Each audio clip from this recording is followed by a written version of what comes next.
Oh, the technical prowess of the Cannondale Habit LT. Can we follow it up with the old Ripmo? Oh, it's like a billy goat.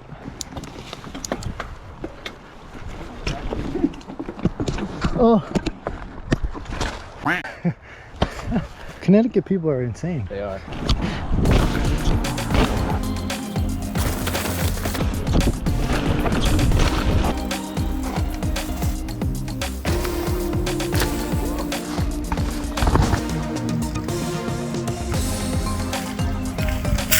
Alright, so for today's adventure, Max and I took a drive up to Trumbull, Connecticut to test out our new all-mountain bikes on some New England freeride trails. I recently picked up an Ibis Ripmo AF at the start of 2024 and haven't really ridden it much since I've been enjoying my Radical Grim Ripper hardtail so much on Long Island's trails. The Ripmo AF feels so sluggish on the flat and pedally trails on the island, so I was eager to try it on some more gnarly terrain. Luckily, Max has also acquired a new all-mountain bike, the Cannondale Habit LT1. So we decided to put both bikes through their paces with some steep rock rolls. Oh my god! And drops to flat. Now to be clear, the Cannondale Habit LT1 is about $1,500 more expensive than the Ripmo AF currently, but they are similar in travel and geometry figures. The Habit is a 140-150 bike, while the Ripmo is 147-160. These are both size larges and they both have just under a 65-degree head tube angle, 1237mm wheelbase, and a 475mm reach. So the backbones are very similar, but the Habit has a 77-degree seat tube over the Ripmo's 76. Trumbull is a great testing ground for these sorts of bikes, where there aren't really extended descents, but there are tons of aggressive moves that require big commitment. There's a good amount of traversing, so pedaling efficiency plays a big role in your enjoyment of these trails. There are tons of square-edged rocks with some roots and big ledges to pick your way up as well.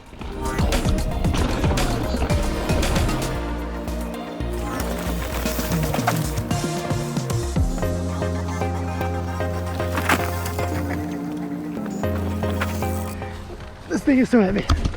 As you can see here, the heft of the Ripmo AF does make hike-a-biking up the steep offshoots pretty challenging. New England freeride. Yes, sir. But once you're situated and ready to descend, its solid weight really makes it feel planted when navigating lines that you're unsure should be ridden. Oh my god! Then when you find a slow speed rock maneuver to play on, the Ripmo's size makes it tricky to feel precise. Max was able to conquer this rock move in less attempts than myself, and I felt like the Ripmo would have been impossible to stop and wheelie off onto the next rock, which was what we were trying to do.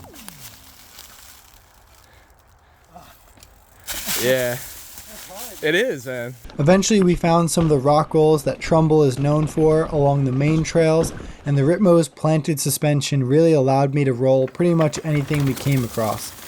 I was even contemplating pre-hopping into some of these because I felt like the Ripmo sat into its travel so well as it matched the contours of the rocks.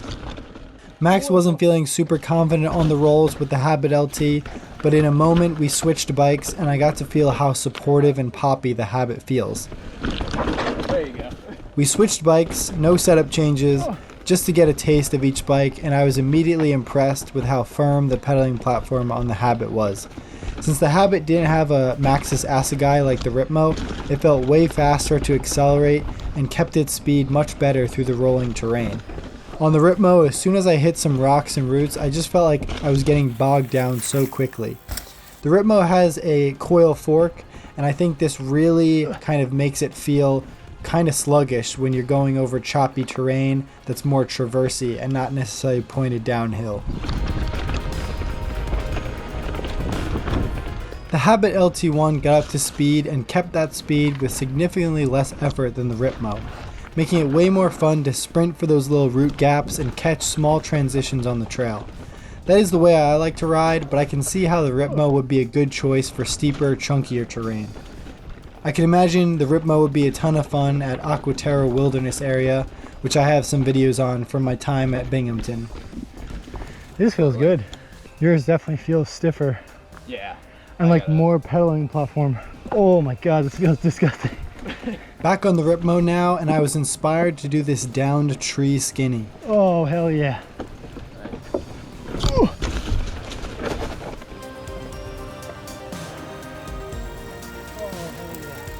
Nice.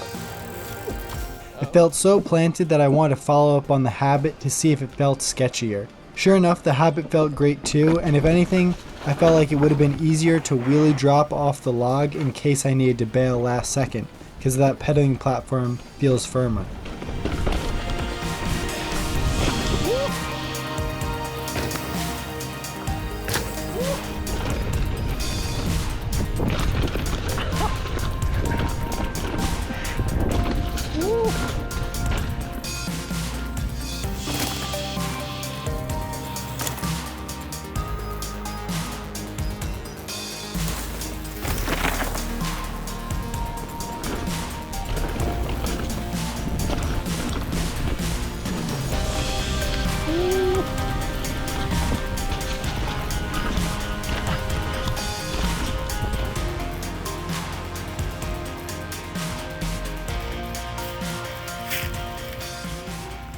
As we started making our way back to the parking lot, we hit some more of Trumbull's infamous rock rolls, and the Ripmo allowed me to ride them with ease.